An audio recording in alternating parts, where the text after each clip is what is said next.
In a report published last week, the Brooklyn Daily Eagle identified approximately 12 terror-related criminal cases that since 2013 have been arraigned, adjudicated, or otherwise heard in the Eastern District of New York's Brooklyn Federal Courthouse. Now, in one case, 3 Brooklyn residents are accused of plotting to bomb Coney Island and attempting to provide support to ISIS.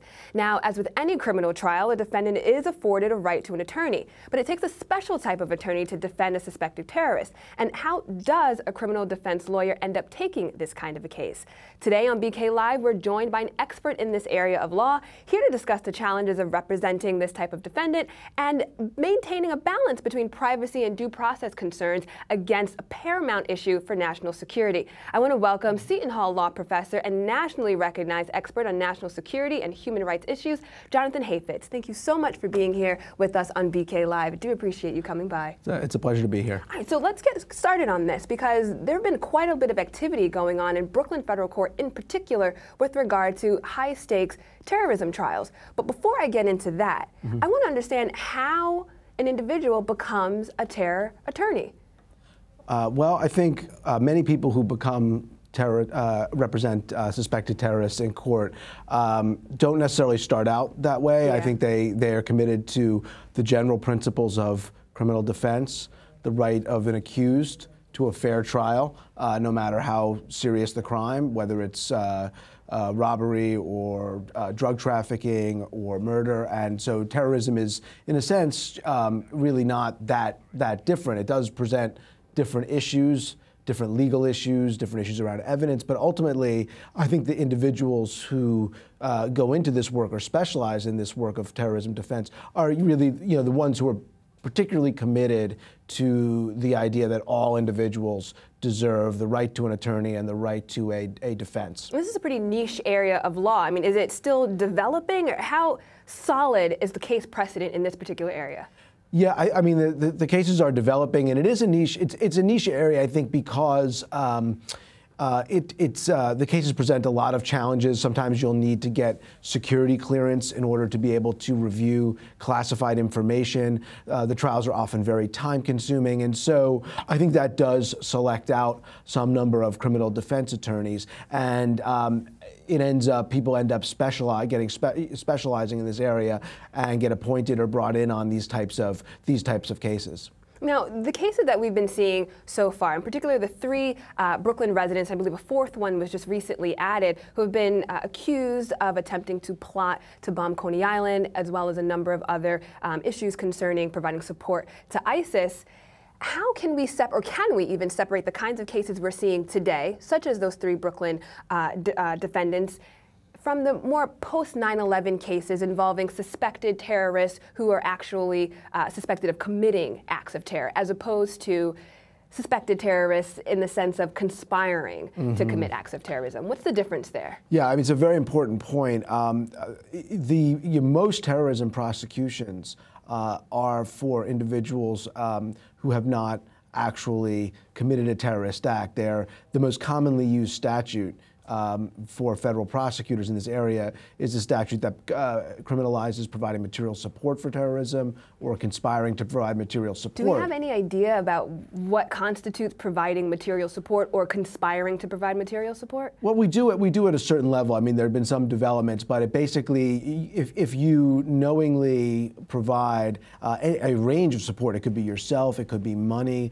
it could be engaging in training, various other things to a terrorist organization that's been designated by the government, or for a particular terrorism plot, you can be prosecuted. So giving money, for example, to a group that's on the designated terrorist organization list, for example, would mean that you could be prosecuted. And what this statute does is, the advantage for the government is it allows the government to act preventatively, rather than actually waiting until after the terrorist attack has occurred to prosecute those responsible. It allows them to. The downside is the risk of sweeping up people who are innocent, or who would not have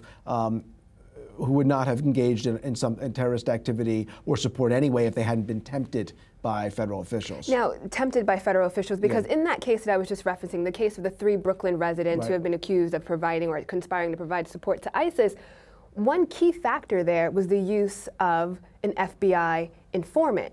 Now, that seems to be quite prevalent in a number of these thwarted terrorist attacks, and there have been some issues surrounding that. The Newburgh sting fairly recently, that involved quite a number of issues with regard to whether or not that was entrapment, whether or not these individuals would have gone forth with such an act if it weren't for the encouragement of a paid FBI informant. We also saw this in Florida.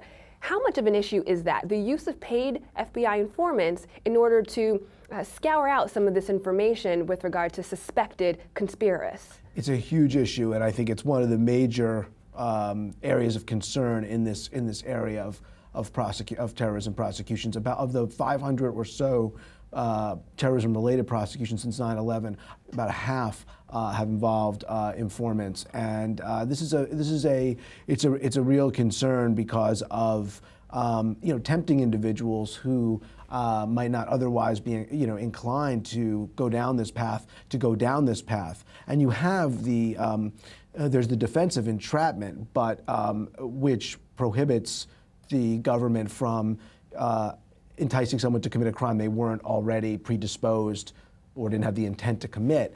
The problem is that no entrapment defense has been successful in any of these cases. The Newburgh case was a particular example where it was criticized by the judges, in particular one of the appeals court judges, but ultimately it's not been a sufficient defense in these cases, partly because when you think about the intent to commit someone's prior intent, it opens the door to a whole range of character-type inquiries into what a person of Arab or Muslim descent, what they're reading, biases against groups, and just a lot of things that's kind of circulating out there, particularly with ISIL and the climate of fear. And so the problem is it's just not been enough of a check on prosecutors. How did defense attorneys overcome the use of a paid informant? I mean, you just mentioned that the entrapment defense is something that's not often, if any, successful. So then what are the options available to a defense attorney who finds himself representing someone suspected of conspiring to provide support to ISIS?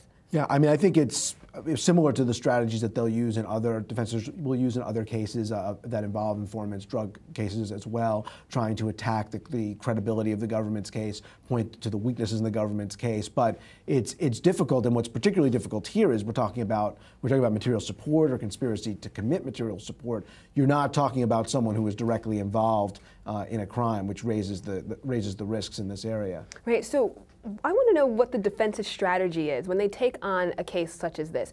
Is the strategy to win? In other words, to get the defendant off, as it often is in your typical major criminal cases? Or is the strategy, because you are up against the federal government, because you are up against the war on terror, if you will, the strategy then to mitigate some of the sentences that may be imposed upon someone's client? Well, I think it depends on the case. I think it's very, it depends on the strength of the evidence of the government's case. And I think obviously in all cases, it's to represent your client zealously and to keep your client out of jail or prevent him from going to jail or something worse. But it will vary in the case. I think if the case is a weaker case, then you might be trying to really fight to have your client acquitted. Or negotiate the best possible plea agreement. Most federal, 98% of federal cases result in a plea bargain, and that's not unique to the terrorism context. And then you have the case like the Tsarnaev case in Boston, the Boston Marathon bombing case, where the clear strategy of the defense attorney there, where you have clear evidence of guilt and direct involvement in a terrible terrorist attack, is to essentially concede guilt and focus on sentencing. Yeah. So sentencing is always a concern for criminal defense lawyers, and just the way it plays in various ways in their strategy. Now, in our country, we have a presumption of innocence, of guilt, innocence until proven guilty. Does that presumption apply to terror suspects? The way that someone who's suspected of terrorism is portrayed, for example, in the media, and the way that press releases and things of that nature is sent out by the government, it's almost seen as though this person is absolutely guilty, and now it's just a matter of going through the due process procedure and sentencing this individual. So how can we combat that, keep this presumption of innocence until proven guilty in situations such as this? It's a difficult challenge. Certainly, you have one of these things where you have kind of the laws written and the laws on the ground, and I think certainly formally terrorism suspects are entitled to the same rights, including the presumption of innocence. But it's given the climate of fear, it's around the sensitivities around terrorism. It's very difficult. I think that prospective jurors who are screened by the defense attorney as well as by the government and the judge, still may walk in with a different view when it's a terrorism suspect as opposed to some other type of crime. Certainly in the Tsarnaev case in Boston, it was a major issue, and they tried to have the trial moved from Boston to have the venue changed because of the idea that he could not get a fair trial there. They were ultimately unsuccessful. But it's certainly an issue. I think that prospective jurors bring something extra to a terrorism case that they might not, in terms of being disposed toward the defendant, they might not bring to another case, and the fear of what might happen if the defendant gets acquitted. Wow. Now, here in Brooklyn, the Eastern District of New York, where we have the central courthouse, there are about 35 attorneys that are listed as specified assigned attorneys for major terrorism cases. It's a kind of small number of the New York bar that's specializing in this particular area of law. Should we expect an increase in the number of terrorism attorneys? Or, in your opinion, do you expect to see a tapering off of these kinds of cases? I think that if I would expect to see an increase over time. I think there'll be, new people will be entering the field, and I think, ultimately it depends on whether the government aggressively prosecutes the cases as they've been doing. If they do, they'll be creating a demand essentially for this position, and it is specialized for the reasons we talked about. So I do think that.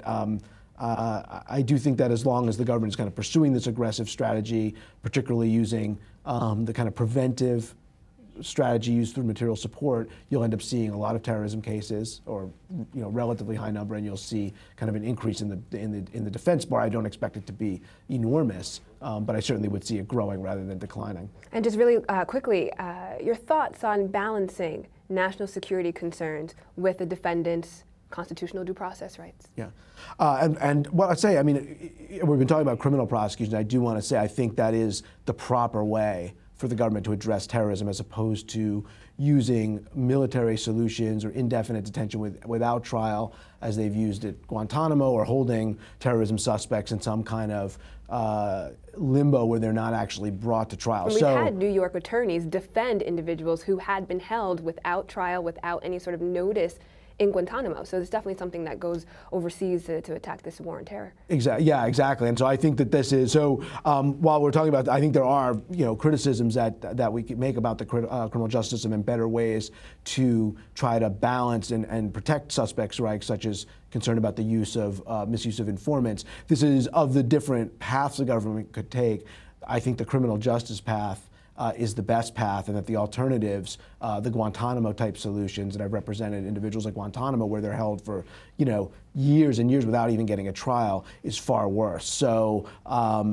in terms of balancing, it's best if it's done in the criminal justice system. But I think merely the fact that someone gets a trial doesn't resolve the various due process and fairness concerns that we've been discussing. Thank you so much, Jonathan. I really do appreciate you taking the time to talk about this very important topic. Thank you. Thank you very much.